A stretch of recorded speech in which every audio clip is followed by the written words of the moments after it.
بسم الله الرحمن الرحيم. ألف لام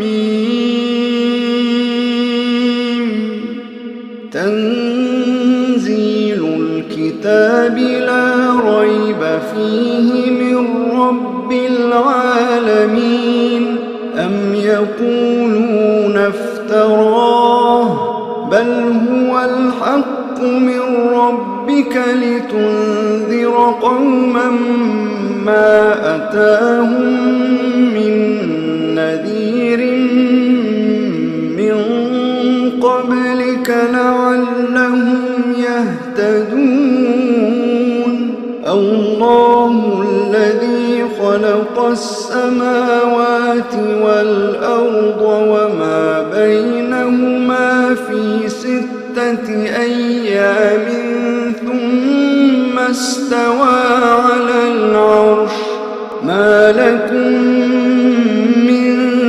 دونه من ولي ولا شفيع أفلا تتذكرون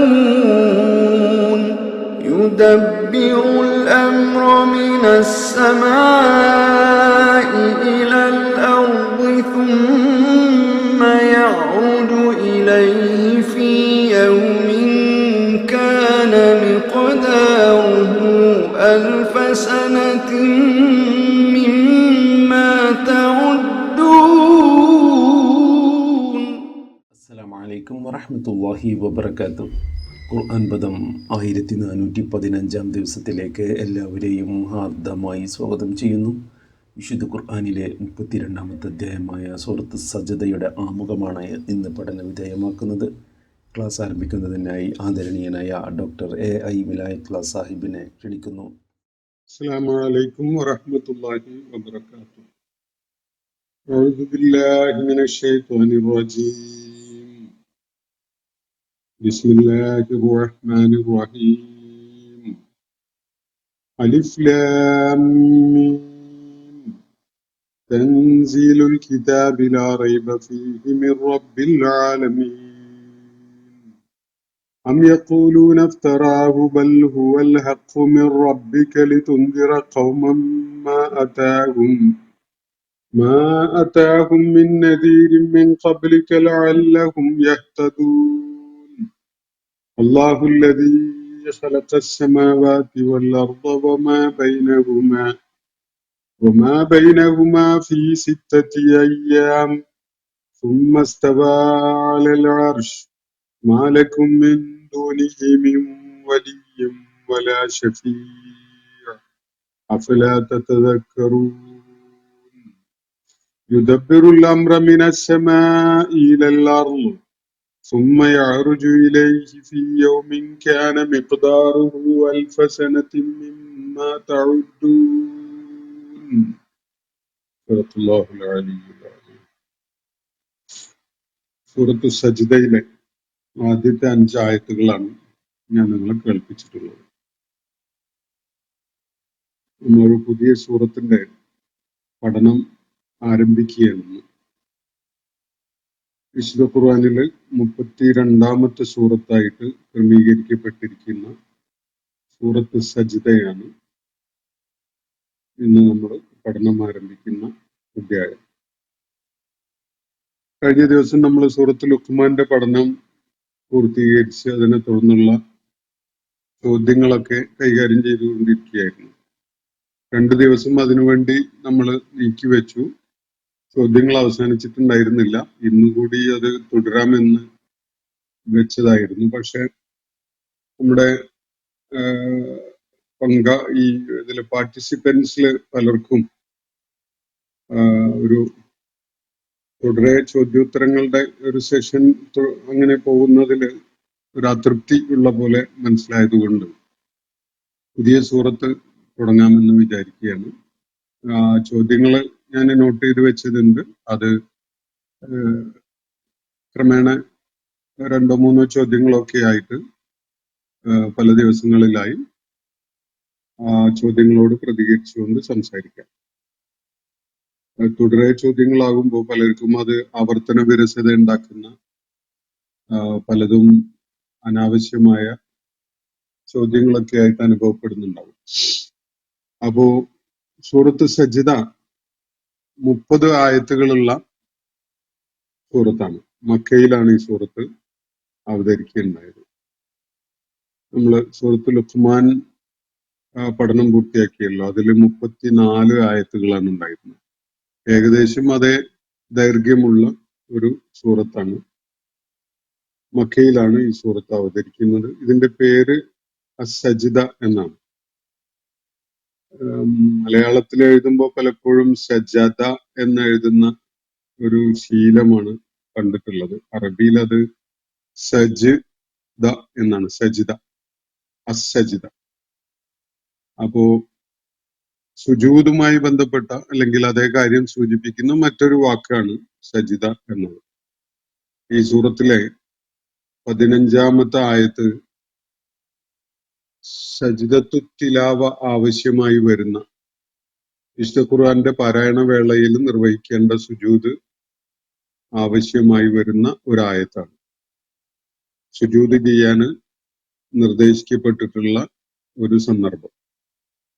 അങ്ങനെ ഒരു ആയത്ത് ഉൾപ്പെടുന്ന ഒരു സൂറത്ത് എന്ന അർത്ഥത്തിലാണ് ഈ സൂറത്തിന് സൂറത്തു സജ്ദ എന്ന പേര് വന്നിട്ടുള്ളത്. അതിന്റെ 15-ാമത്തെ ആയത്ത് സുജൂദ് ചെയ്യേണ്ട ആയത്തുകളിൽ പെട്ട ഒരായത്താണ്. അതുകൊണ്ടാണ് അങ്ങനെ പേര് വന്നിട്ടുള്ളത്. ഇത് മക്കയിലാണ് ഈ സൂറത്ത് അവതരിച്ചത് എന്ന് പറയുകയുണ്ടായല്ലോ. നബി സല്ലല്ലാഹു അലൈഹി വസല്ലമയുടെ മക്കയിലെ 13 വർഷക്കാലത്തെ പ്രബോധന ജീവിതം 2-3 ഘട്ടങ്ങളൊക്കെ ആയിട്ട് പരിഗണിക്കാറുണ്ട്.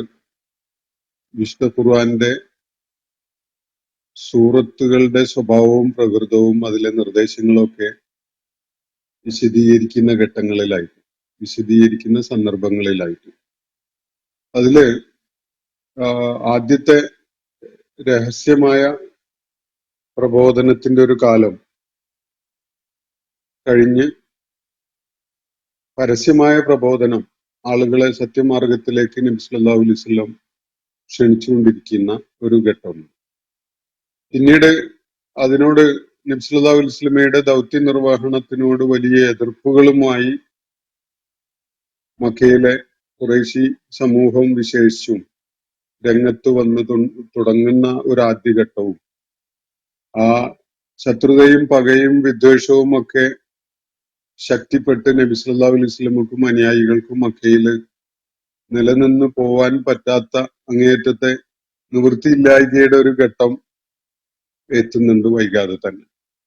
അപ്പൊ ഇങ്ങനെ ഒരു 3-4 ഫേസസ് ആയിട്ടാണ് ഈ മക്കയിലെ പ്രബോധന കാലഘട്ടം പരിഗണിക്കപ്പെടാറുള്ളത്. അതില് ഈ നബി സല്ലല്ലാഹു അലൈഹി വസല്ലം പരസ്യമായ പ്രബോധനം നിർവഹിച്ചു തുടങ്ങിയ, എന്നാൽ അതിനോടുള്ള ശക്തമായ എതിർപ്പ് രൂപപ്പെട്ടു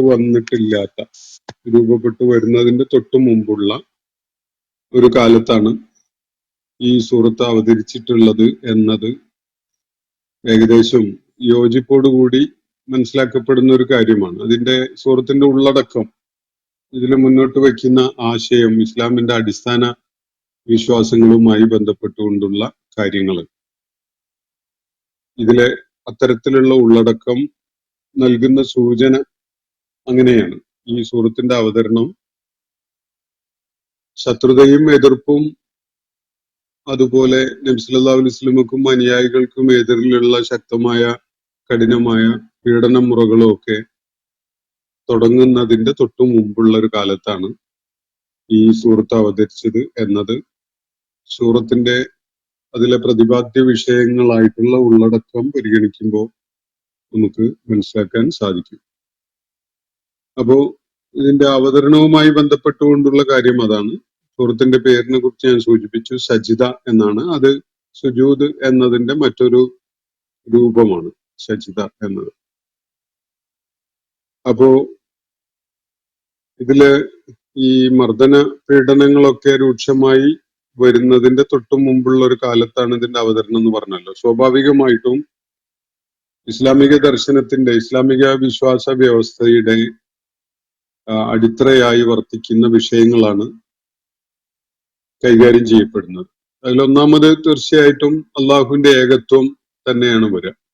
തൗഹീദാണ് അതിലെ പ്രാധാന്യമുള്ള ഒരു വിഷയം. അതേപോലെ പാരത്രിക ജീവിതത്തിലുള്ള വിശ്വാസം, ആഖിറത്തിലുള്ള വിശ്വാസം, ഇതാണ് അതിലെ മറ്റൊരു പ്രധാന വിഷയം. ഈ രണ്ട് സംഗതികളെയും കണക്ട് ചെയ്യുന്ന ഒരു പ്രതിഭാസമാണ് യഥാർത്ഥത്തിൽ പ്രവാചകന്മാർ എന്നത്. പ്രവാചകന്മാർ നിർവഹിക്കുന്ന ദൗത്യമാണ് യഥാർത്ഥത്തിൽ റിസാലത്ത് അല്ലെങ്കിൽ പ്രവാചകത്വ ദൗത്യം എന്ന, അല്ലെ പ്രവാചകന്മാരുടെ ദൗത്യം. ഈ സംഗതി സ്വാഭാവികമായിട്ടും ഈ സൂറത്തിന്റെ ഉള്ളടക്കത്തിൽ കടന്നു വരുന്നുണ്ട്. അപ്പോ തൗഹീദും റിസാലത്തും ആഖിറത്തും അടിസ്ഥാനപ്പെടുത്തിക്കൊണ്ടുള്ള ഒരു വിശ്വാസക്രമത്തിലേക്ക് കടന്നു വരാൻ ആളുകളെ ഉത്ബോധനം ചെയ്യുകയാണ് ഈ സൂറത്ത്. ഇതില് സ്വാഭാവികമായിട്ടും നബി സല്ലല്ലാഹു അലൈഹി വസല്ലം മുന്നോട്ട് വെക്കുന്ന വിശുദ്ധ ഖുർആനിലൂടെ അവരെ കേൾപ്പിച്ചുകൊണ്ടിരിക്കുന്ന കാര്യങ്ങളോ അവർക്ക് വിയോജിപ്പും അതുപോലെ അതുമായി ബന്ധപ്പെട്ടുകൊണ്ട് അവർക്ക് പല സന്ദേഹങ്ങളും ഒക്കെയുണ്ട്, സംശയങ്ങളും അതുപോലെ ഉൾക്കൊള്ളാൻ കഴിയായികയും ഒക്കെ ആയിട്ടുള്ള പല വിഷയങ്ങളും. അതുകൊണ്ട് തന്നെ മക്കയിലെ ആളുകള് നിരന്തരം പല ചോദ്യങ്ങളും അതുപോലെ വിമർശനങ്ങളും ആക്ഷേപങ്ങളും ഒക്കെ ഉന്നയിച്ചുകൊണ്ടിരിക്കുകയാണ്. ഈ സൂറത്തിൽ മുഖ്യമായിട്ടും അത്തരം സന്ദേഹങ്ങള്, വിമർശനങ്ങള്, അതുപോലെ വിയോജിപ്പുകള്, ഇതിനെയൊക്കെ അഭിസംബോധന ചെയ്തുകൊണ്ടുള്ള അവയോടൊക്കെയുള്ള ദൈവികമായ പ്രതികരണമാണ്, അതിനുള്ള വിശകലനവും മറുപടിയോ ഒക്കെയാണ് ഈ സൂറത്തിലെ ആയത്തുകളിൽ അടങ്ങിയിട്ടുള്ളത് എന്ന് കാണാൻ കഴിയും. ഉന്നയിച്ച കാര്യങ്ങളില് പ്രധാനപ്പെട്ട ഒരു സംഗതി നബി സല്ലല്ലാഹു അലൈഹി വസല്ലമിന്റെ അള്ളാഹുവിന്റെ ദൂതനാണ് എന്ന ആ അവകാശം, അദ്ദേഹം നടത്തിയ ആ ക്ലെയിം, അതിനെ ഫോക്കസ് ചെയ്തുകൊണ്ട് ഇയാള് വളരെ വിചിത്രമായ കാര്യങ്ങൾ പറഞ്ഞുകൊണ്ടിരിക്കുന്ന ഒരാളാണല്ലോ. ഇയാൾക്ക് കാര്യമായ എന്തോ തകരാറുണ്ട് എന്നുള്ള നിലക്കാണ് അവർ സംസാരിച്ചുകൊണ്ടിരുന്നത്. മരണാനന്തരം ഒരു ജീവിതമുണ്ട് എന്ന അവർക്ക് തീർത്തും ഉൾക്കൊള്ളാൻ പറ്റാത്തൊരു കാര്യമാണ് ഇയാൾ പറയുന്നത് എന്നതാണ്. ഞങ്ങളെല്ലാവരും മരിച്ചു മണ്ണായി പോവുകയല്ലാതെ പിന്നെയും വീണ്ടും പുനർജീവിപ്പിക്കപ്പെടുക എന്നൊരു സംഗതി ഒരിക്കലും ഉണ്ടാവില്ല എന്നുള്ള നിലക്കാണ് അവരുടെ പ്രതികരണം. മുഹമ്മദ് നബി സല്ലല്ലാഹു അലൈഹി വസല്ലം അവരോട് പറഞ്ഞുകൊണ്ടിരിക്കുന്ന കാര്യങ്ങളിൽ അവർക്ക് ഏറെ അവിശ്വസനീയമായിട്ട് അനുഭവപ്പെട്ടത് ഈ ആഖിറത്തിനെ കുറിച്ചുള്ള, മരണാനന്തര ജീവിതം അല്ലെങ്കിൽ പുനരുത്ഥാനത്തെ കുറിച്ചുള്ള കാര്യങ്ങളാണ് എന്നതാണ് അവരുടെ പ്രതികരണങ്ങളിൽ നിന്ന് വ്യക്തമാവുന്നത്. അതുപോലെ അവര് പറയുന്ന കാര്യം മണ്ണില് ലയിച്ച് അലിഞ്ഞ് ചേർന്നതിന് ശേഷം പിന്നെ വീണ്ടും അവര് ഉയർത്തെഴുന്നേൽപ്പിക്കപ്പെടും എന്ന് പറയുന്നത് എന്തുമാത്രം അവിശ്വസനീയമായതാണ് എന്നതാണ് അവർ ചൂണ്ടിക്കാണിക്കുന്ന ഒരു കാര്യം. അതുപോലെ തന്നെ അവർക്ക് അവിശ്വാസം അനുഭവപ്പെട്ട കാര്യമാണ് വിചാരണ. മനുഷ്യന്റെ കർമ്മങ്ങളെ അടിസ്ഥാനപ്പെടുത്തിക്കൊണ്ടുള്ള അവയെ വിലയിരുത്തുന്ന വിധത്തിലുള്ള വിചാരണ ഉണ്ടാകും. അതിനെ തുടർന്ന് അവർക്ക് പ്രതിഫലമോ ശിക്ഷയോ ആയിട്ട് സ്വർഗവും നരകവും ഒക്കെ ലഭിക്കുമെന്ന കാര്യം, അതൊക്കെ തന്നെ അവർക്ക് വളരെ അസ്വീകാര്യമായിട്ട് സംഭവിക്കാൻ സാധ്യതയില്ലാത്ത സംഗതികളായിട്ടാണ് അവരുടെ പ്രതികരണങ്ങൾ വെളിപ്പെടുത്തുന്നത്. അതേപോലെ ഈ സൂറത്ത് ഊന്നി പറയുന്ന ഒരു കാര്യം, മക്കയിലെ ആളുകള് ഇപ്പോ അവരുടെ ആരാധ്യന്മാരായി സ്വീകരിച്ച് കൊണ്ട് നടക്കുന്ന അവരുടെ ദേവീ ദേവന്മാര് വെറും വ്യാജമായ ആശയങ്ങളാണ്. അവയൊന്നും തന്നെ എന്തെങ്കിലും യാഥാർത്ഥ്യം സൂചിപ്പിക്കുന്ന സംഗതികളല്ല, കേവലം പേരുകളും അതുപോലെ രൂപങ്ങളും മാത്രമാണ് അവയൊക്കെയും തന്നെ എന്നതാണ് ഖുർആൻ ഇവിടെ ചൂണ്ടിക്കാണിക്കുന്ന ഒരു കാര്യം. പിന്നെ ഈ നബി സല്ലല്ലാഹു അലൈഹി വസല്ലം അവകാശപ്പെട്ട അദ്ദേഹത്തിന്റെ അള്ളാഹുവിന്റെ ദൂതനാണ് എന്ന കാര്യം, അതിന്റെ യാഥാർത്ഥ്യം വെളിപ്പെടുന്ന വിധത്തിലുള്ള ചില കാര്യങ്ങൾ ഈ സൂറത്തിന്റെ ഉള്ളടക്കത്തിൽ വരുന്നുണ്ട്. അതുപോലെ ഇപ്പോ കേൾപ്പിക്കപ്പെട്ടുകൊണ്ടിരിക്കുന്ന ദൈവിക വെളിപ്പാടുകൾ, ആയത്തുകൾ, വിശുദ്ധ ഖുർആനിലെ ആയത്തുകൾ, അത് ദൈവിക വെളിപ്പാടുകൾ തന്നെയാണ് എന്ന കാര്യം ബോധ്യപ്പെടുത്തുന്ന വിധത്തിലുള്ള ചില വിശദീകരണങ്ങളാണ് സൂറത്തിൽ കാണാൻ കഴിയുന്ന വേറെ ചില സംഗതികൾ. വളരെ അനിവാര്യമായ ഒരു ഘട്ടത്തില് പ്രവാചകന്മാരുടെ മാർഗദർശനത്തിൽ കഴിഞ്ഞിരുന്നവരല്ലാത്ത ഒരു സമൂഹത്തെ ദൈവിക വെളിച്ചത്തിലേക്കും ദൈവിക ജീവിത മാർഗത്തിലേക്കും ഒക്കെ സന്മാർഗത്തിലേക്ക് അവരെ നയിക്കുന്നതിന് വേണ്ടി പടച്ച തമ്പുരാൻ അവതരിപ്പിച്ചിരിക്കുന്ന വെളിപ്പാടുകളാണിവ. അത് മുഹമ്മദ് നബി സല്ലല്ലാഹു അലൈഹി വസല്ലം സ്വന്തം നിലക്ക് ഉണ്ടാക്കാൻ കഴിയുന്ന സംഗതികളല്ല, അദ്ദേഹത്തിന്റെ സ്വയംകൃതമായ കാര്യങ്ങളല്ല അതൊന്നും എന്നതാണ് ഈ സൂറത്ത് ബോധ്യപ്പെടുത്താൻ അതിന് വേണ്ട പിൻബലത്തോടു കൂടി മക്കയിലെ ആളുകളെ ബോധ്യപ്പെടുത്താൻ വേണ്ടി ശ്രമിക്കുന്നത്. അതുപോലെ ഈ വേറെ ഒരു സംഗതി, ഈ ഖുർആൻ നടത്തുന്ന എക്സോർട്ടേഷൻസ്, ഈ സൂറത്തിൽ പ്രത്യേകിച്ച് ഖുർആൻ മുന്നോട്ട് വെക്കുന്ന കാര്യങ്ങളെ കുറിച്ച് ഉള്ള ആഴത്തില് അതുപോലെ ഗഹനമായ ആലോചന ചെയ്യാൻ വേണ്ടി ആവശ്യപ്പെടുകയാണ്. ഈ ഉദാഹരണത്തിന് പ്രപഞ്ചത്തെ ചൂണ്ടിക്കാണിച്ചുകൊണ്ട് ഉന്നയിക്കപ്പെടുന്ന ഒരു കാര്യം, പ്രപഞ്ചം ഈ അതിലുള്ള അസംഖ്യം പ്രതിഭാസങ്ങളോടെ നിരീക്ഷിക്കുന്ന ഒരാൾക്ക് അത് എന്തിനുള്ള തെളിവായിട്ടാണ് അനുഭവപ്പെടുക എന്നതാണ് ഉന്നയിക്കപ്പെട്ടിട്ടുള്ള ഒരു ചോദ്യം. അള്ളാഹുവിന്റെ ഏകത്വത്തെ ബോധ്യപ്പെടുത്തുന്ന തെളിവുകളായിട്ട്, ദൃഷ്ടാന്തങ്ങളായിട്ടാണോ പ്രപഞ്ചത്തെ അതിലടങ്ങിയിട്ടുള്ള സകല പ്രതിഭാസങ്ങളോടെയും ഉൾക്കൊള്ളാൻ സാധിക്കുക? അതല്ല, ബഹുത്വം അല്ലെങ്കിൽ ബഹുദൈവത്വം എന്നതിനുള്ള തെളിവായിട്ടാണോ പ്രപഞ്ചത്തെ നിങ്ങൾക്ക് മനസ്സിലാക്കാൻ കഴിയുക എന്നതാണ് ഈ സൂറത്തിൽ ഉന്നയിക്കപ്പെടുന്ന ഒരു ചോദ്യം. ഈ പ്രപഞ്ചത്തെയും അതേപോലെ മനുഷ്യ അസ്തിത്വത്തെയും നിരീക്ഷിച്ചിട്ട് എന്താണ് സത്യസന്ധതയോടുകൂടി അവയെ സമീപിക്കുന്ന ഒരു അന്വേഷകന് ബോധ്യപ്പെടുന്ന കാര്യം, ഇത് താനെ നിലവിൽ വരാൻ സാധിക്കുന്ന ഒരു സംഗതിയാണോ? അതുപോലെ തന്നെ ഇത് സൃഷ്ടിച്ചു എന്ന് അവകാശപ്പെടുന്ന പടച്ചതമ്പുരാന്, പ്രപഞ്ച സ്രഷ്ടാവിന് അല്ലെങ്കിൽ അള്ളാഹുവിന് ഇതുപോലെയുള്ളത് വീണ്ടും സൃഷ്ടിക്കാൻ സാധിക്കുമോ തുടങ്ങിയിട്ടുള്ള കാര്യങ്ങൾ പരാമർശിക്കപ്പെടുന്നുണ്ട്. അതുപോലെ പാരത്രിക ജീവിതം അനിവാര്യമാവുന്നത് യുക്തി തലത്തിലും ബുദ്ധിയുടെ തലത്തിലുമൊക്കെ എങ്ങനെയാണ് എന്ന കാര്യം ഇതില് പരാമർശിക്കപ്പെടുന്നുണ്ട്. അതില് നന്മ ചെയ്യുന്നവർക്ക് അതിന് അനുസൃതമായിട്ടുള്ള ആഖിബത്തും, തിന്മ ചെയ്യുന്നവർക്ക് അതിന്റെ അടിസ്ഥാനത്തിലുള്ള ഒരു ആഖിബത്തും അനിവാര്യമായിട്ട് ബോധ്യപ്പെടുന്നില്ലേ എന്ന ഒരു ചോദ്യമാണ് ഉന്നയിക്കപ്പെടുന്ന ഒരു കാര്യം. അതുപോലെ മനുഷ്യനെ ഈ പ്രവാചകന്മാര് പഠിപ്പിക്കുന്നതിൽ നിന്നൊക്കെ വ്യത്യസ്തമായ, അവയെ ധിക്കരിച്ചുകൊണ്ടും ലംഘിച്ചുകൊണ്ടും ഒക്കെയുള്ള ജീവിത വ്യവഹാരങ്ങളിൽ മനുഷ്യനെ ഏർപ്പെടുമ്പോൾ വളരെ വ്യക്തമായും പരസ്യമായും പ്രവാചകന്മാരുടെ നിർദ്ദേശങ്ങളെ കാറ്റിൽ പറത്തിക്കൊണ്ട് അവയെ ധിക്കരിച്ചുകൊണ്ടുള്ള ജീവിതം നയിക്കുമ്പോൾ എന്തുകൊണ്ട് അവർക്കെതിരിൽ ഉടനടി നടപടി ഉണ്ടാവുന്നില്ല എന്ന ഒരു ചോദ്യം എല്ലാ പ്രവാചകന്മാരും നേരിട്ടിട്ടുള്ള ഒരു ചോദ്യമാണ്. എന്തുകൊണ്ട് നിങ്ങൾ ഈ താക്കീത് ചെയ്യുന്ന ദൈവിക ശിക്ഷ ഉടനെ ഉണ്ടാവുന്നില്ല എന്ന സംഗതി.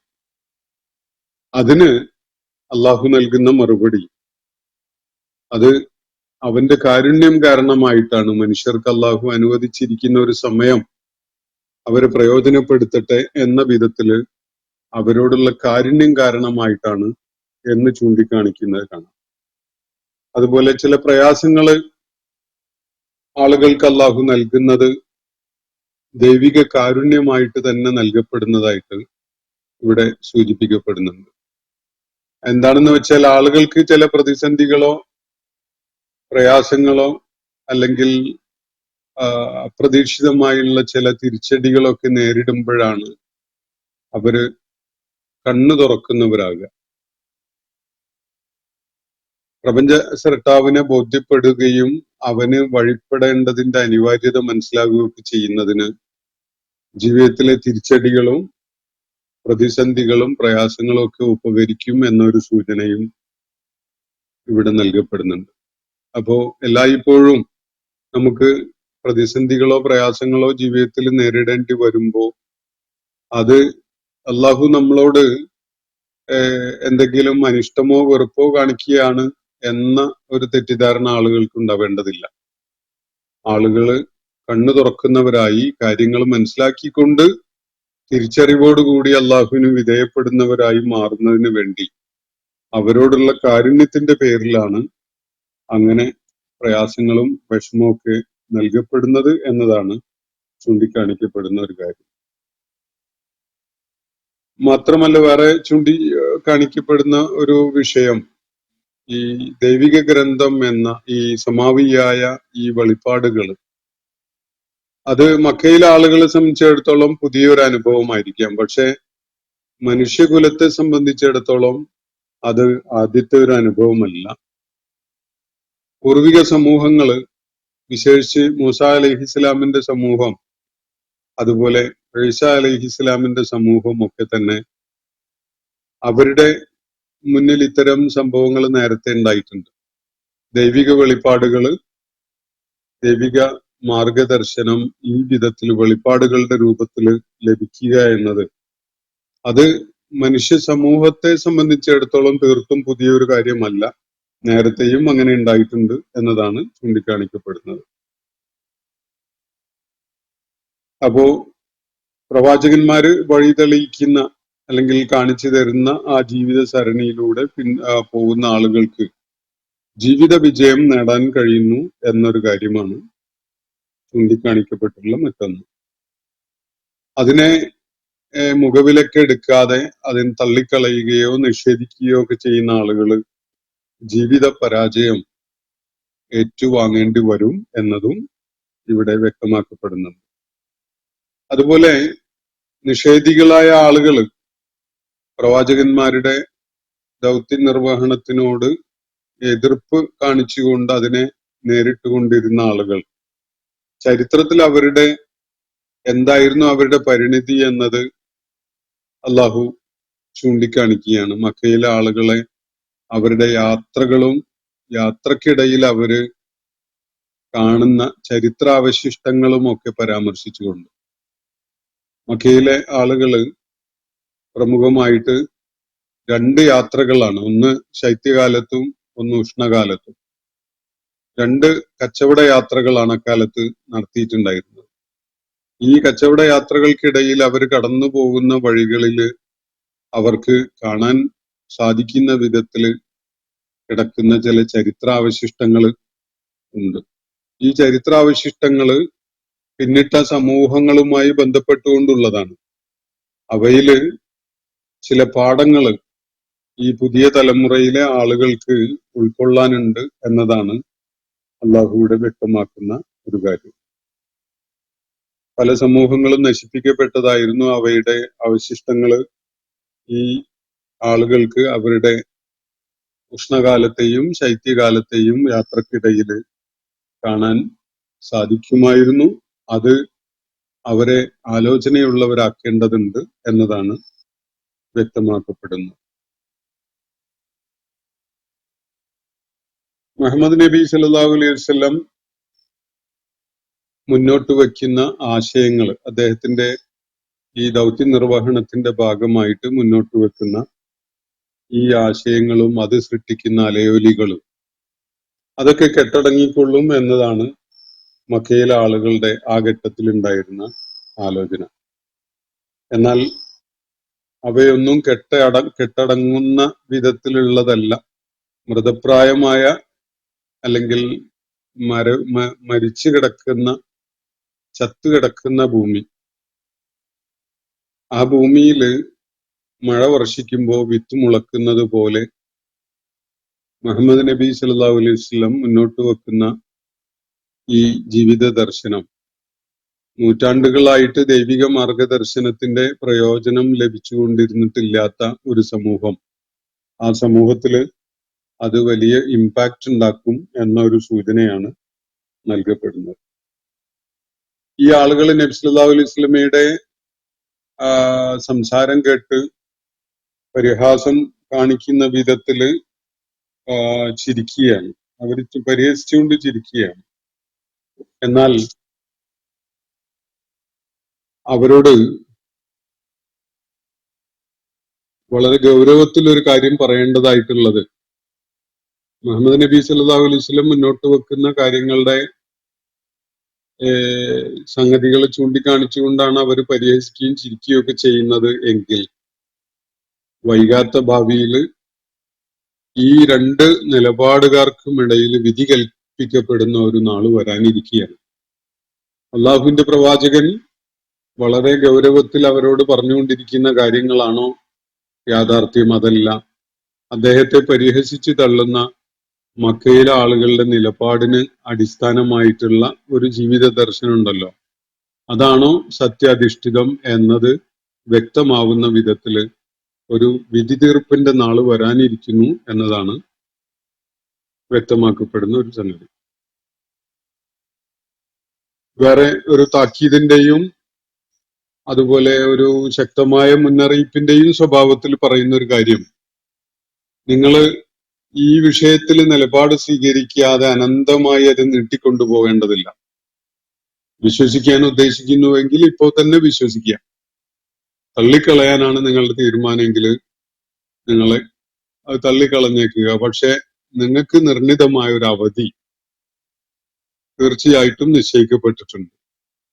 അനന്തമായി അങ്ങനെ തീരുമാനമെടുക്കാതെ നിങ്ങൾ പോയത് കൊണ്ട് നിങ്ങൾക്കത് ഗുണകരമാകുമെന്ന് നിങ്ങൾ കരുതേണ്ടതില്ല.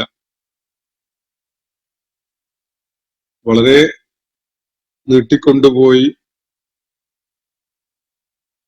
അനന്തമായിട്ട് അനിശ്ചിതമായിട്ട് നിങ്ങളുടെ ഇക്കാര്യത്തിലുള്ള നിലപാട് നിങ്ങൾ വിടുകയാണെങ്കിൽ തീർച്ചയായിട്ടും അത് നിങ്ങൾക്ക് കനത്ത നഷ്ടമാണ് ഉണ്ടാക്കാൻ പോകുന്നത് എന്നൊരു കാര്യമാണ് അള്ളാഹു ഈ സൂറത്തിന്റെ ഏകദേശം അവസാനത്തില് ഈ അനുവാചക സമൂഹത്തെ ബോധ്യപ്പെടുത്തുന്ന വിധത്തിൽ വ്യക്തമാക്കുന്നത്. ഈ സൂറത്തിന് അസജിദ എന്ന പേര് വരുന്നതിന് കാരണമായ ഒരു ആയത്ത് ഇതിൽ അടങ്ങിയിട്ടുണ്ടെന്ന് ഞാൻ സൂചിപ്പിക്കുകയുണ്ടായി. ഇതിലെ 5-ാമത്തെ ആയത്താണ്. ഇന്നമാ യുഅ്മിനു ബി ആയാതീന ഇദാ ദുകിറു ബിഹ ഖറു സുജ്ജദൻ വസബ്ബഹു ബിഹംദി റബ്ബിഹിം വഹും ലാ യസ്തക്ബിറൂൻ എന്ന ആയത്താണ്. ഈ ആയത്ത് വിശദമായിട്ട് നമുക്ക് ഈ സൂറത്തിന്റെ പഠന സന്ദർഭത്തിൽ കേൾക്കാം, മനസ്സിലാക്കാം. നിശ്ചയമായിട്ടും അള്ളാഹുവിൽ വിശ്വാസമുള്ളവര് അല്ലെങ്കിൽ വിശ്വാസികളാവുന്നവര്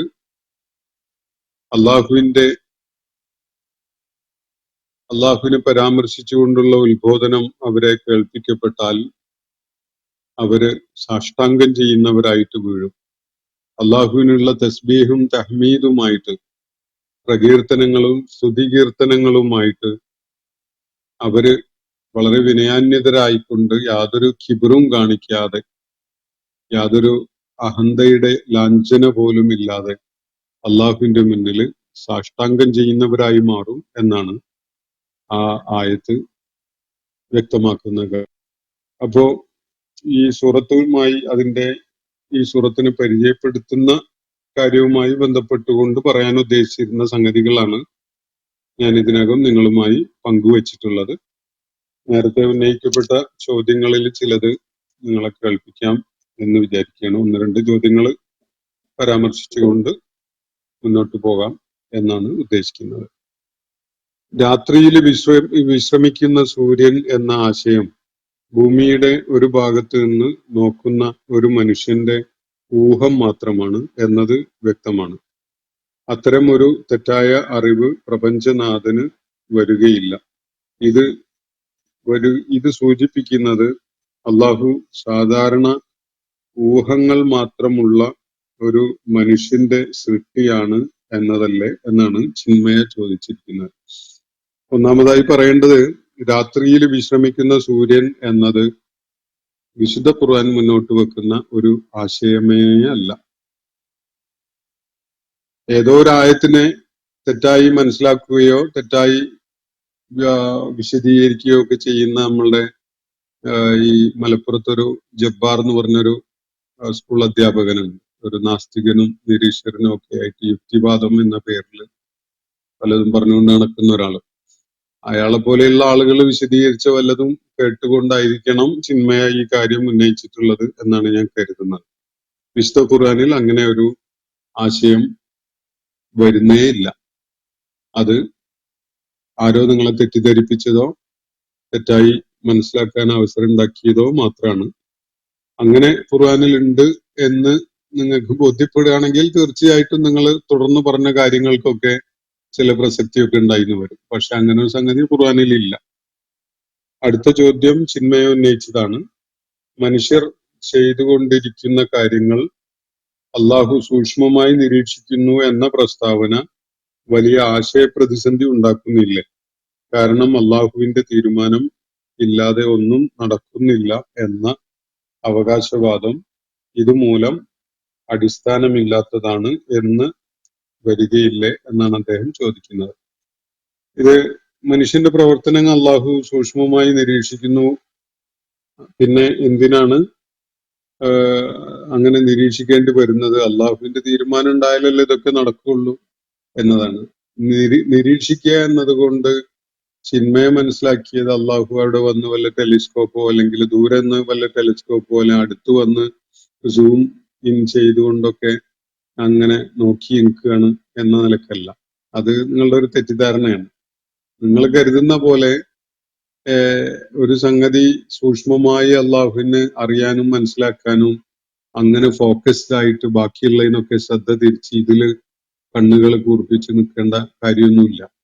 അള്ളാഹുവിന്റെ ജ്ഞാന രീതി എന്ന് പറയുന്നത് അവന് അങ്ങനെ ഒരു ഉദ്ദേശം മാത്രമേ വേണ്ടതുള്ളൂ, അത് സംഭവിക്കും. അതാണ് അതിന്റെ കാര്യം. അല്ലാതെ അള്ളാഹുവിന് മറഞ്ഞു കിടക്കുന്നതായിട്ട് യാതൊന്നുമില്ല. എല്ലാം അവന് വെളിപ്പെട്ട് തന്നെയാണുള്ളത്. അതുപോലെ തന്നെ ഭൂതഭാവി വർത്തമാനങ്ങളും അള്ളാഹുവിനെ സംബന്ധിച്ചിടത്തോളം ഒരുപോലെ യാഥാർത്ഥ്യമായിട്ട് അവന്റെ മുന്നിലുള്ള സംഗതികളാണ്. അതുകൊണ്ട് അത് എന്തെങ്കിലും ഒരു എഫേർട്ട് എടുത്തുകൊണ്ട് നിരീക്ഷിച്ച് നിൽക്കേണ്ട കാര്യമില്ല. അത് മനുഷ്യന്റെ ഭാഷയിലാണ്, മനുഷ്യന് ഉൾക്കൊള്ളാൻ കഴിയുന്ന ഭാഷയിലാണ് വിശുദ്ധ ഖുർആൻ അവതരിപ്പിക്കപ്പെട്ടിട്ടുള്ളത്. അതുകൊണ്ട് നിങ്ങളുടെ അള്ളാഹുവിനെ കുറിച്ചുള്ള സങ്കല്പം നിങ്ങളുടേത് ശരിയല്ലാത്ത വിധത്തിൽ ഇതിനെ സമീപിക്കുമ്പോൾ നിങ്ങൾക്ക് ഇങ്ങനെയുള്ള സംഗതികളൊക്കെ അനുഭവപ്പെടും. യഥാർത്ഥത്തിൽ അള്ളാഹു എന്താണ് എന്നത് നിങ്ങൾക്ക് മനസ്സിലായി കഴിഞ്ഞാൽ അങ്ങനെ ഒരു വിഷയം വരുന്നേ ഇല്ല എന്ന് തിരിച്ചറിയാൻ സാധിക്കും. പിന്നെ ഒരു കാര്യം അള്ളാഹുവിന് അറിയാം എന്നതുകൊണ്ട് അത് അള്ളാഹു ആണ് ആ സംഭവം ഉണ്ടാകുന്നതിന് ഉത്തരവാദി എന്ന നിലക്ക് കാണുന്നതും വലിയ അബദ്ധമാണ്. മനുഷ്യർക്ക് ഓരോരുത്തർക്കും തന്നെ പ്രവർത്തനക്ഷമമായിരിക്കുന്ന ഒരു മനസാക്ഷിയുണ്ട്. ആ മനസാക്ഷി അയാൾ ചെയ്ത കാര്യങ്ങളുടെ പേരിൽ അയാളെ തന്നെ പ്രശംസിക്കുകയോ കുറ്റപ്പെടുത്തുകയോ ഒക്കെ ചെയ്തുകൊണ്ടിരിക്കുന്നില്ലേ? നിങ്ങൾ പറയുന്ന കാര്യങ്ങളുടെയും ചെയ്യുന്ന കാര്യങ്ങളുടെയും പേരിൽ നിങ്ങളുടെ മനസാക്ഷി പ്രശംസിക്കുന്നുണ്ടാവും, അല്ലെങ്കിൽ കുറ്റപ്പെടുത്തുന്നുണ്ടാവും, അല്ലെങ്കിൽ അംഗീകരിക്കുന്നുണ്ടാവും, നിങ്ങളെ അതിന്റെ പേരിൽ അനുമോദിക്കുന്നൊക്കെ ഉണ്ടാവും.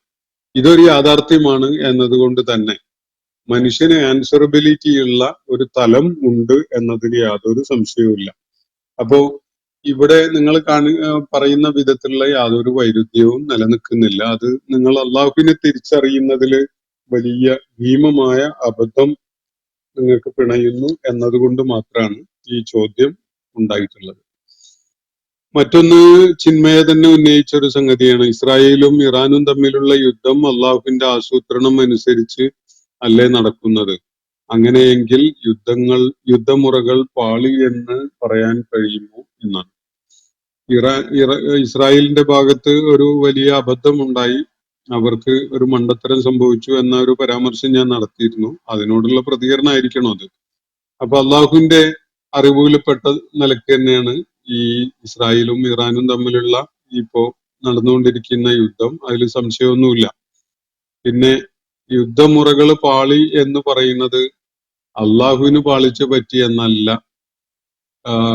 ആരും പറഞ്ഞിട്ടുണ്ടാകുക. ഞാനും എന്താണ് പറഞ്ഞതെന്ന് എനിക്ക് കൃത്യമായിട്ട് ഓർമ്മയില്ല. എന്തായാലും അള്ളാഹുവിന് അങ്ങനെ പാളിച്ച പറ്റി എന്നല്ല, മനുഷ്യരാണ് അതിലെ പ്ലേയേഴ്സ്. ഇറാന്റെ ഭാഗത്തായാലും ഇസ്രായേലിന്റെ ഭാഗത്തായാലും ഈ യുദ്ധത്തിലെ പ്ലേയേഴ്സ് ആരാണ്? മനുഷ്യരാണ്. അവരുടെ കാര്യമാണ് അവിടെ സൂചിപ്പിച്ചിട്ടുള്ളത് എന്ന് മനസ്സിലാക്കുക. വേറെ ഒരു ചോദ്യം, ദൈവിക ദൃഷ്ടാന്തങ്ങൾ കാണിക്കൂ എന്ന് ഖുറൈശികൾ നിരന്തരമായി ആവശ്യപ്പെടുമ്പോൾ അതൊന്നും കാണിക്കാൻ കഴിയാത്ത സാഹചര്യത്തിൽ നബിയുടെ നിസ്സഹായ അവസ്ഥയിൽ നിന്നും ഉയർന്നു വന്ന അടിസ്ഥാനരഹിതമായ അവകാശവാദങ്ങളല്ലേ കടലിൽ സഞ്ചരിക്കുന്ന കപ്പലിന്റെ ഉദാഹരണം എന്നാണ് അദ്ദേഹം പറയുന്നത്. ദൈവിക ദൃഷ്ടാന്തങ്ങൾ എന്നതുകൊണ്ട് ചിന്മയ എന്താണ് ഉദ്ദേശിക്കുന്നത് എന്നുള്ളത് മനസ്സിലായില്ല. ബനൂ ഇസ്രായേൽ സമൂഹം മൂസ അലൈഹി ഇസ്ലാമിനോട് ചോദിച്ച പോലെ, അല്ലെങ്കിൽ വേറെ പൂർവിക സമൂഹങ്ങൾ ചോദിച്ച പോലെ വല്ല അത്ഭുത കൃത്യങ്ങളും കാണിക്കലാണെങ്കിൽ അതുപോലെ ധാരാളം അത്ഭുത കൃത്യങ്ങൾ പ്രവാചകന്മാര് നേരത്തെ കാണിച്ചിട്ടുണ്ട്. അതൊക്കെയും വിശ്വസിക്കുന്നവരാവേണ്ടേ ഇവര്? അപ്പൊ ഇവരുടെ താല്പര്യം ഈ ദൈവിക ദൃഷ്ടാന്തങ്ങള് അത്ഭുത കൃത്യങ്ങൾ കാണുക എന്നുള്ളതല്ല. പിന്നെ അള്ളാഹു ഓരോ പ്രവാചകൻ മുഖേനയും വെളിപ്പെടുത്തിയിട്ടുള്ള അത്ഭുത കൃത്യങ്ങൾ അല്ലെങ്കിൽ ദൃഷ്ടാന്തങ്ങള് ആ സമൂഹത്തിന് പര്യാപ്തമായതാണ്. മക്കയിലെ ആളുകൾക്കോ പിന്നീട് അന്ത്യനാൾ വരെയുള്ള വലിയ ദൈക്ഷണിക മുന്നേറ്റം മനുഷ്യർ നടത്തിയ കാലഘട്ടത്തിലുള്ള ആളുകൾക്കോ ഒരു കൗതുകവും അവരിൽ ഒരു വിധത്തിലുള്ള അത്ഭുതവും ഉളവാക്കുന്ന കാര്യമാവുകയില്ല. തിരിഞ്ഞു നോക്കുമ്പോൾ നമ്മള് പൂർവിക പ്രവാചകന്മാരും മുന്നോട്ട് വെച്ചിട്ടുള്ള അല്ലെങ്കിൽ കാണിക്കുകയുണ്ടായിട്ടുള്ള ഇത്തരം അത്ഭുത കൃത്യങ്ങൾ ഏറ്റവും അനുയോജ്യമായ, ഇന്നും മനുഷ്യരാശിയെ വിസ്മയിപ്പിച്ച് നിർത്തുന്ന അത്യത്ഭുതകരമായ കാര്യങ്ങൾ അടങ്ങിയ വിശുദ്ധ ഖുർആനാണ് ഈ സമൂഹത്തിന്റെ മുന്നിൽ അള്ളാഹു അവതരിപ്പിച്ചിട്ടുള്ള ദൈവിക ദൃഷ്ടാന്തങ്ങൾ. അത് തിരിച്ചറിഞ്ഞുകൊണ്ട് ദിനേന എന്നോണം നൂറുകണക്കിന് ആളുകൾ വിശുദ്ധ ഖുർആന്റെ അനുയായികളായിട്ട് മാറുന്നുണ്ട്. അത് നിങ്ങൾ കാണാതിരിക്കരുത്. അപ്പോ വിശുദ്ധ ഖുർആനിൽ അടങ്ങിയിരിക്കുന്ന ദൃഷ്ടാന്തങ്ങൾ തന്നെയാണ് ഈ കാലഘട്ടത്തിന്, പ്രത്യേകിച്ച് മുഹമ്മദ് നബി സല്ലല്ലാഹു അലൈഹി വസല്ലമയുടെ ഉമ്മത്തിന്റെ ആ തുടക്കം മുതൽ അന്ത്യനാൾ വരെയുള്ള സമൂഹങ്ങൾക്ക് ഏറ്റവും ആവശ്യമായിട്ടുള്ളത്. മറിച്ച് കൈ പുറത്തെടുക്കുമ്പോൾ തിളക്കമുള്ളതായി മാറുകയോ കയ്യിലുള്ള വടി തറയിലിടുമ്പോൾ അത് ഒരു അത്യുഗ്രൻ സർപ്പമായി മാറുന്നതോ ഒന്നും തന്നെ ഈ കാലഘട്ടത്തിന് യോജിക്കുന്ന എന്തെങ്കിലും ദൃഷ്ടാന്തമായിട്ട് കാണാൻ കഴിയില്ല.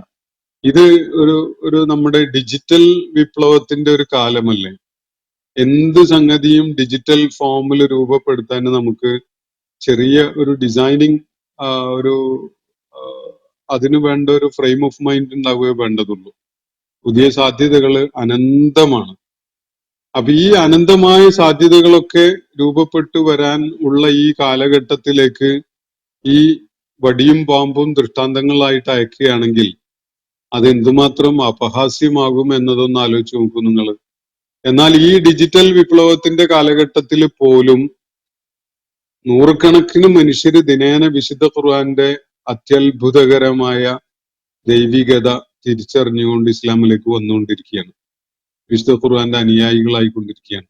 അപ്പൊ ഏത് വിധത്തിലുള്ള ദൃഷ്ടാന്തമാണ് കാണിക്കേണ്ടത് എന്നത് പടച്ച തമ്പുരാനാണ് ഏറ്റവും നന്നായിട്ട് അറിയുക. കാരണം നമുക്ക് ഭാവി അറിയില്ല.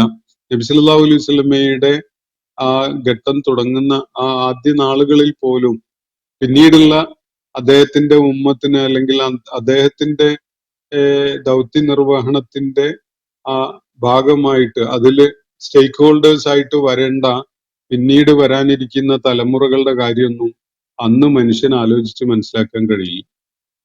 മനുഷ്യനാണ് അങ്ങനെയൊക്കെയുള്ള ആലോചന നടത്തിയിരുന്നതെങ്കിൽ വല്ല പാമ്പോ തിളക്കമുള്ള കയ്യോ ഒക്കെ ആയിരിക്കും ഈ ദൈവിക ദൃഷ്ടാന്തമായിട്ട് ആ കാലഘട്ടത്തിലും അവതരിപ്പിക്കുക.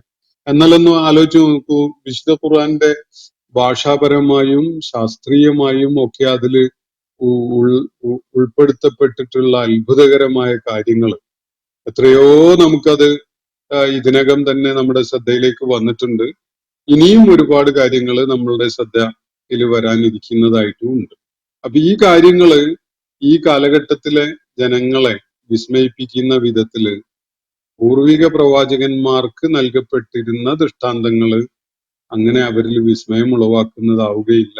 പ്രവാചകന്മാരാണ്, ദൈവികമായിട്ട് നിയോഗിക്കപ്പെട്ട ആളുകളാണ് എന്നത് സമൂഹത്തെ ബോധ്യപ്പെടുത്തുന്ന കാര്യങ്ങളായി മാറുകയില്ല എന്നത് ആലോചിക്കാവുന്നതേ ഉള്ളൂ. അപ്പോ ഇവിടെ പരാമർശിക്കപ്പെട്ട കടലിൽ സഞ്ചരിച്ചു കൊണ്ടിരിക്കുന്ന കപ്പൽ പോലെയുള്ള ഉദാഹരണങ്ങള് അള്ളാഹു പറഞ്ഞിരിക്കുന്നത് മക്കയിലെ ആളുകളുടെ ദൃഷ്ടാന്തങ്ങൾ കാണിക്കാൻ ആവശ്യപ്പെട്ടുകൊണ്ടുള്ള അവരുടെ ചോദ്യങ്ങൾക്ക് മറുപടി പറയാൻ കഴിയാതെ അല്ലെങ്കിൽ ദൃഷ്ടാന്തം കാണിക്കാൻ കഴിയാതെ വന്നതിന്റെ പേരിൽ ഉത്തരം മുട്ടിയ ഘട്ടത്തില് കേൾപ്പിച്ചതാണ് എന്ന വിധത്തില് നിങ്ങളത് കാണുന്നത്. ഈ ഒരു കാര്യം തന്നെ മനസ്സിലാക്കാൻ നിങ്ങൾ വേണ്ട ശ്രമം നടത്തിയിട്ടില്ല എന്നതുകൊണ്ടാണ്.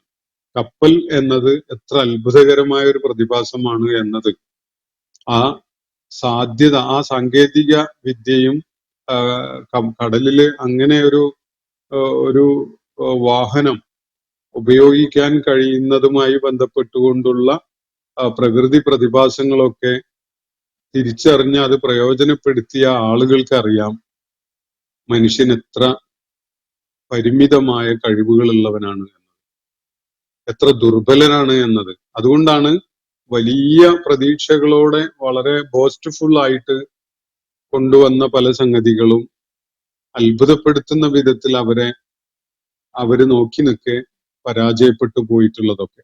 അപ്പൊ ഇതില് ദൈവികമായി മനുഷ്യന് വേണ്ടി നൽകപ്പെട്ടിരിക്കുന്ന ചില സാധ്യതകളെ തിരിച്ചറിയാൻ ഈ കപ്പൽ വിശേഷിച്ച് അതിവിസ്മയകരമായ ഒരു പ്രതിഭാസമായിട്ട് അള്ളാഹു അത് ചൂണ്ടിക്കാണിക്കുന്നുണ്ട്. ഇന്നും അത് വിസ്മയം തന്നെയാണ്. അതുകൊണ്ടാണ് നമ്മളുടെ ഇപ്പോ 2 കപ്പലുകളാണ് കേരളത്തിന്റെ കരയോട് അടുത്ത് സമീപ ദിവസങ്ങളിൽ തകർന്നിട്ടുള്ളത്. ഇതുപോലെയുള്ള സംഭവങ്ങൾ നമ്മുടെ ജീവിതത്തില് ഉണ്ടാകുമ്പോ മനുഷ്യൻ കാണാതെ കിടക്കുന്ന ഒരുപാട് കാര്യങ്ങൾ ഈ സംഗതികളിലൊക്കെ ഉണ്ട് എന്നുള്ളത് ബോധ്യപ്പെടും. മനുഷ്യന് അള്ളാഹു ഇങ്ങനെ ഒരു സൗകര്യം, ഒരു സാധ്യത തുറന്നു വെച്ചത് കൊണ്ട് മാത്രമാണ് ചരക്ക് നീക്കത്തിനൊക്കെ ഉപകരിക്കുന്ന വിധത്തിൽ വലിയ കപ്പലുകൾ മനുഷ്യന് വെള്ളത്തിൽ ഇറക്കാൻ, എന്നിട്ട് അത് യാത്രക്ക് ഉപയോഗിക്കാൻ, ഒരു വൻകരയിൽ നിന്ന് മറ്റൊരു വൻകരയിലേക്ക് വലിയ ഭാരമുള്ള സംഗതികളൊക്കെ കൊണ്ടുപോകാനൊക്കെ സാധിക്കുന്നത് എന്നത് വലിയ വിമാനവാഹിനികളെ ആയ കപ്പലുകളുടെ ഒക്കെ എങ്ങനെ അത് സാധിക്കുന്നു എന്നത് നമുക്ക് ആലോചിക്കുമ്പോൾ ഒരു നാഗരികതയുടെ ഒരു പ്രത്യേക ഘട്ടത്തിൽ വളരെ വിസ്മയകരമായ വിധത്തിൽ മനുഷ്യൻ അതിൽ എത്തിപ്പെടുകയായിരുന്നു എന്നത് തന്നെ നമുക്ക് ബോധ്യപ്പെടും. അപ്പോ ഇതില് നിങ്ങളുടെ ഒരു സമീപനം ശരിയല്ലാത്തത് കൊണ്ട് ഇങ്ങനെയുള്ള അബദ്ധ ചിന്തകൾ നിങ്ങളുടെ മനസ്സിൽ വരുന്നു എന്ന് മാത്രം സൂചിപ്പിച്ചുകൊണ്ട് ഞാൻ അവസാനിപ്പിക്കുകയാണ്. വാഖിറു ദഅ്വാന അനിൽ ഹംദുലില്ലാഹി റബ്ബിൽ ആലമീൻ. അസ്സലാമു അലൈക്കും വറഹ്മത്തുള്ളാഹി വബറകാതുഹു. ഇന്നത്തെ ഖുർആൻ പദം ഇവിടെ സമാപിക്കുന്നു. ഖുർആൻ പഠനത്തിൽ പങ്കെടുത്ത എല്ലാവർക്കും അല്ലാഹു അർഹമായ പ്രതിഫലം നൽകി അനുഗ്രഹിക്കട്ടെ. വആഖിറു ദഅ്വാന അനിൽ ഹംദുലില്ലാഹി റബ്ബിൽ ആലമീൻ. അസ്സലാമു അലൈക്കും വറഹ്മത്തുള്ളാഹി വബറകാതുഹു.